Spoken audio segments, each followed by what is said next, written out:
Hello, I'm Todd Hall, President and CEO of TruLiant. As we mark our 70th anniversary in 2022, we reflect on a rich history that would not be possible without the support of the great city of Winston-Salem. From our humble beginnings in 1952 to the present, where we will soon serve over 300,000 members, hire our 1,000th employee, and exceed $4 billion in assets, to a future poised for continued growth, I am proud of the work we are doing together. TruLiant is grateful for and remains committed to Winston-Salem and all of Forsyth County. Welcome to the Greater Conversations podcast. I'm Deetra Miller, the Director of Member Relations and Engagement at Greater Winston-Salem, Inc. We'll use this platform to showcase our local businesses, our community, and their stories.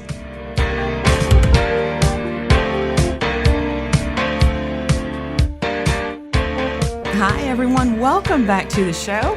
Hope you're doing well. Thank you so much for tuning in once again to the Greater Conversations podcast. Today we have with us Mr. Chad Cheek. He is the owner of Elephant in the Room. We always talk about elephants in the room, don't we? But this is a little bit different. Usually I'm that elephant in the room. Oh, you shouldn't say that, Tim. No. But if it comes to creativity, which this does, then you're right on point, because Mr. Chad Cheek started this business back in 2005. So the business is located here in Winston-Salem and is focused on brand design and strategic marketing. And one cool thing about it being here in Winston-Salem is you are also a Winston-Salem native, so of course you are going to keep it here. Isn't that right, Chad? Yeah, that's correct. One correction, I didn't start the business. I joined in 2007, and my former business partner started it in 2005. So he originated the idea, and then in 2012, he moved on to different things, and so I took over ownership and management of it in 2012. I love it. Yeah. I love it. You could have taken over any business. Why did you decide, this is the business not only do I want to be a part of, I want to take over and make it grow and thrive? Well, the idea of Elephant in the Room was very intriguing to me at the time. So when it was introduced in terms of thinking about the ability to think differently about how brands can be created, and then strategic thinking around how to apply that to design, that was intriguing to me. I personally am not a designer, but I did have work in marketing and then in strategic development. And so when the opportunity came for me to join as a partner, it was intriguing from that perspective. And so my focus at the time was client management and really working on our strategy work, while my former business partner was the creative director, and he focused on really managing the creative efforts. Oh, I love that. I love that. Talk a little bit about what brand means to your clients and how you help them approach that, especially if they're brand new to doing it. Yeah, excellent. So many people think that when we talk about brand, it is about creating a brand identity or a logo. And it is that, but it's also more than that as well. So one of the things that we like to talk to clients about is really what the whole brand is. The way you show up in the marketplace, the way your packaging looks, if you have a package, or what your storefront should look like, the way you speak about yourself if you're writing in social media or if you're creating advertising. Really, brand is about whatever promise you're making to the audience or the consumer. So we really start in a very strategic place and thinking about what the brand is about. And once we know what that is, then it allows us to create everything that represents the brand, including a logo or a package or whatever it is that we may be developing. So it does include a very nice, well-executed creative strategy, but there's a lot behind that in terms of how brands communicate. I love that. In regard to brands presenting themselves, you mentioned it's more than just a logo, right? So do you work with brands in regard to, or businesses in creating their brand when it comes to just the wording they use or how they communicate. You mentioned social media, but when they're out and about, how they present themselves to people. Yes, absolutely. So in many cases, a lot of work that we do never is seen really by clients because it ends up being so much behind the scenes. We have worked with clients who already have a brand identity, and they don't need us for that, but they do need us sometimes to help them figure out what the vernacular is they should be using as they describe themselves. How can they show up in a market space and be differentiated from their competitors? How can they really present their brand in a way that is unique and different from other brands around them? And so we work with clients to help them with all of those things if they need it, especially when it relates to creating differentiation. There are a few different companies in the Triad area that work on branding for companies. I'm curious to know what sets Elephant in the Room apart. I know when I walk around or drive around Winston-Salem, I can see some of the things that Elephant in the Room has done. What separates you from the rest? Well, I think it ends up being the thinking and the strategic approach that we apply to brand development, which I believe sets us apart. So there are a lot of talented companies and talented designers, people who are in visual design in the Triad, as you mentioned, and they all do great work. But in the space that we work in, we believe that we take a strategic approach to the way we approach design, and especially when it comes to developing a style that's appropriate for our clients. I'd like to say that we don't necessarily have a house style so that you could look at our work. You might identify it as something that's been well done, but you may not look at it and exactly know that we did it, because every brand is unique and it should be presented in a unique way. And so I think that does set us apart. That's not to say that having a house style is a wrong way to approach things, but I do believe that it is a differentiator so that we can work on beer packaging in one engagement, and then we can work on package design for intimate apparel in one engagement. We can work on food packaging for our farm client, in another project. And all of those things will look very different because we will design specifically to the needs of that specific brand. I love that. What has been one of the most challenging brands that you've had to work with, or one of the most challenging ideas that you had to come up with for a brand? Oh, wow. Sometimes one of the most challenging things we've had to do is remaking or re-ideating on a brand that already exists. So, for example, there are strong brands that have been operating in a market space for a very long time, and it's time for them to sort of refresh things a bit. And so those are fun because if it's an established brand and it's recognized, knowing where to go to refresh the brand can be tricky, but also fun. So, for example, we recently, it's been a few years now, but we remade the brand identity for the Winston-Salem Symphony. Oh, and wow. The Winston-Salem Symphony had a really iconic look and a logo that was really nicely developed, but there were a lot of additional communication needs that the symphony had. They were doing more billboards, they were doing more environmental graphics, and so in addition to creating a new brand identity for the symphony, we had to create a new visual signature for how they would present themselves, how the symphony would present themselves. So Wow. in the remaking of their brand identity, we wanted to create something that was recognizable. It would probably be very difficult to know that there was a new identity, except that we, redrew things and made things, a little more simplified.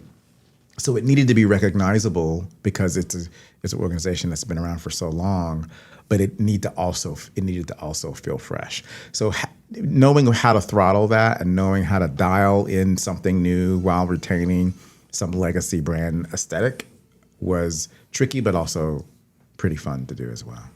When it comes to sitting around the table with a brand like that that's been established for a while, how many heads have to come together to make something like that work? Oh, that's a good question. The best answer I could give is the right amount. So sometimes it needs 5 heads. Sometimes it needs or 5 heads and 5 sets of hands, right? Or maybe only 2 or 3. We always ask ourselves, how many ways can we solve the problem? Because really design is really about problem solving. And what I like to try to encourage my team to do is to think of the ways that we can strategically solve the problem and do it in as many ways as necessary. And sometimes that's 3 ways, but sometimes that's 12 ways. It depends on how complex the problem is. So how many people do you need to come up with 12 solutions to a problem? How many people do you need to come up with 3 solutions to a problem?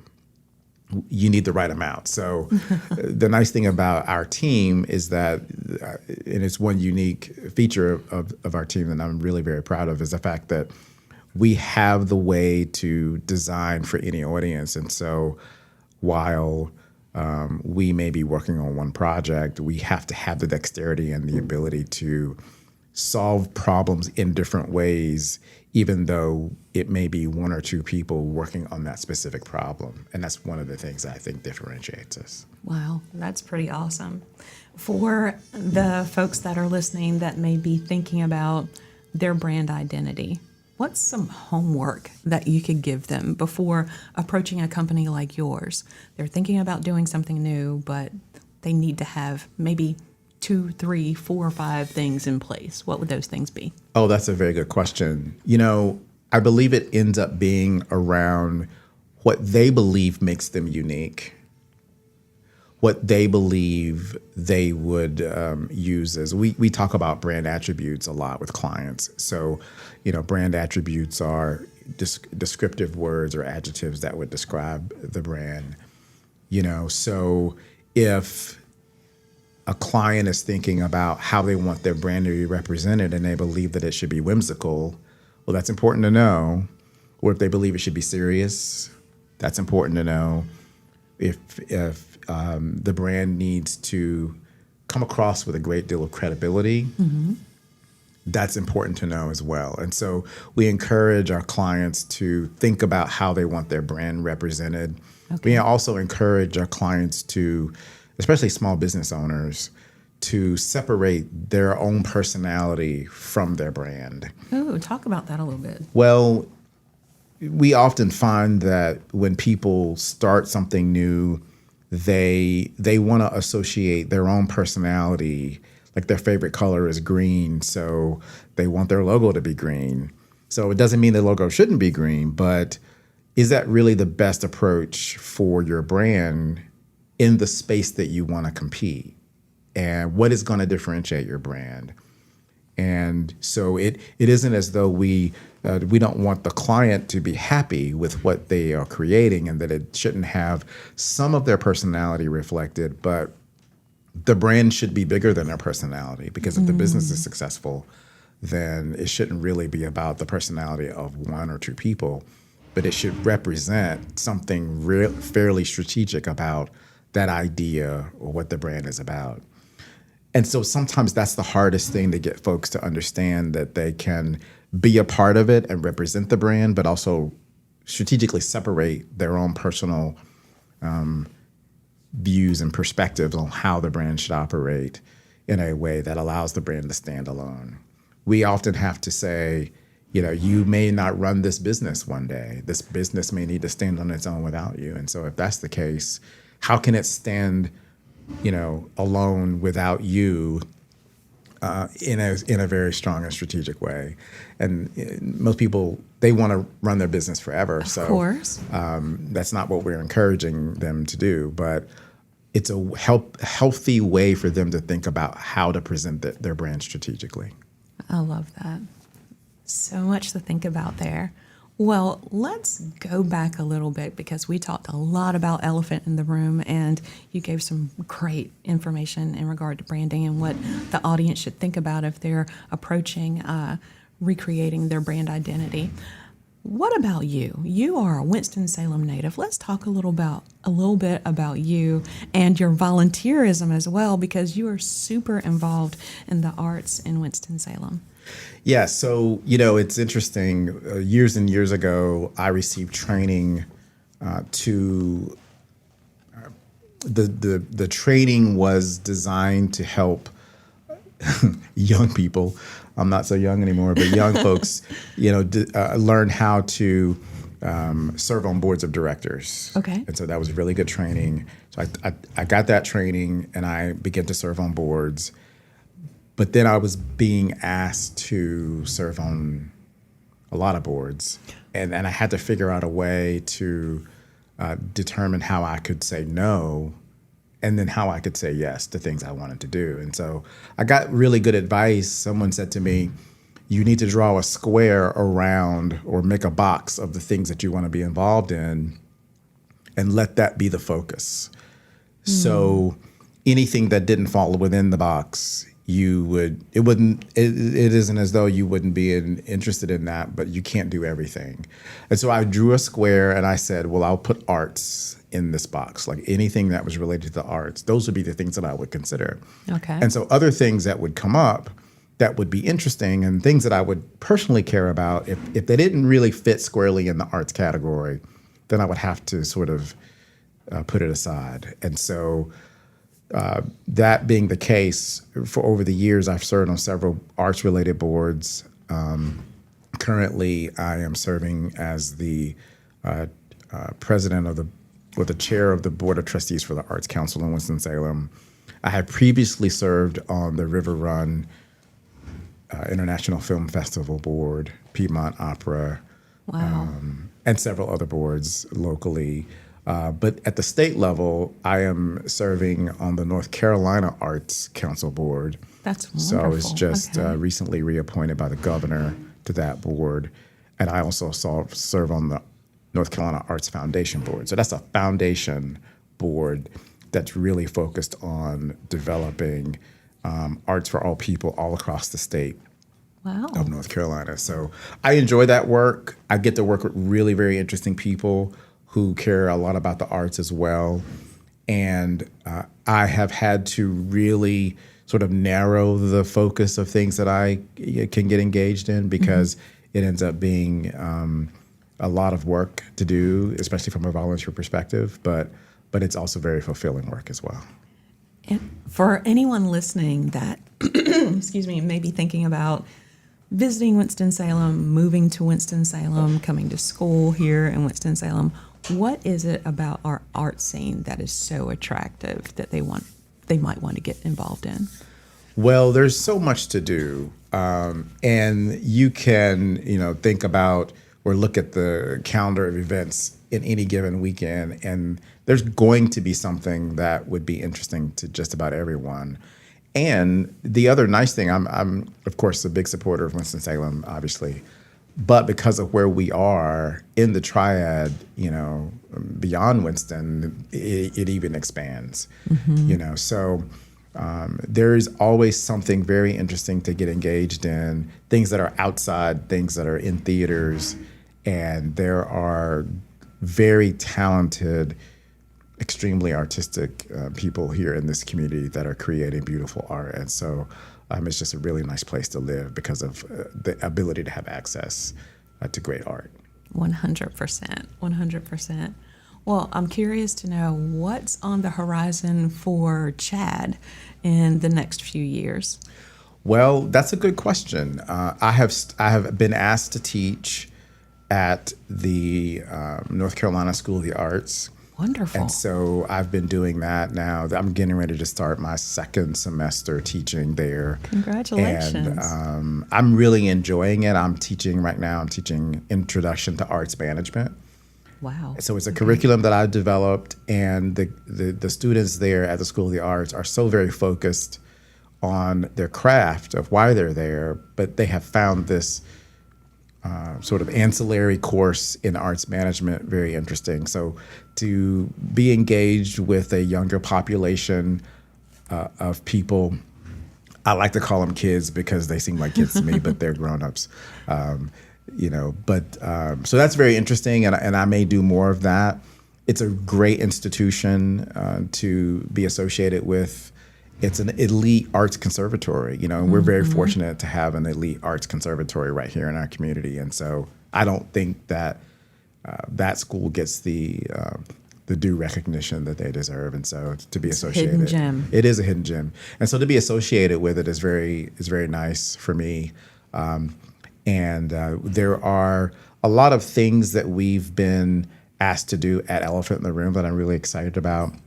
So we've gotten involved with some public art pieces. I partnered with some colleagues of mine who are architects and metal fabricators here in town. And so we have been engaged on some public art pieces, and that's a new focus for us.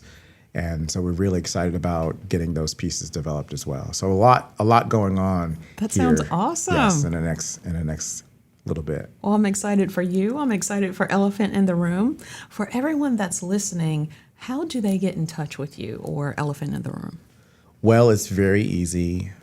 Our website is elephantintheroom.com.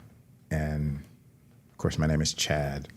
So if you want to send me an email, you can send an email to chad@elephantintheroom.com. Perfect. And are you guys on social media as well? We're not on social media as much as we should be. You're a little busy. We're a little busy. We are planning to we're working on redoing our website, which is coming up fairly soon, hopefully. It's actually a beautiful website. Your work there is stunning. Yeah, that's really a temporary site. We don't really feel like that site gives our work the credit it deserves. So we're in the process of remaking that. Okay. But stay in touch with us at elephantintheroom.com, and of course, email me directly at chad@elephantintheroom.com. Perfect. Well, is there anything that we didn't touch on today, Chad, that you would like to share with everyone listening? I really appreciate the opportunity to have this conversation. I appreciate the work of Greater Winston-Salem, Inc., of course, and my parents owned their own business, when I was very young, and they always believed in in being a member of the local chamber. And so I've always felt that it was very important as well. And so I think that the work that the chamber or the organization does is very important to businesses large and small. So I appreciate the opportunity to have the conversation. Wow, wonderful. Thank you. Well, we appreciate you being a part of Greater Winston-Salem. Thank you for having me. Well, for everyone listening, until next time.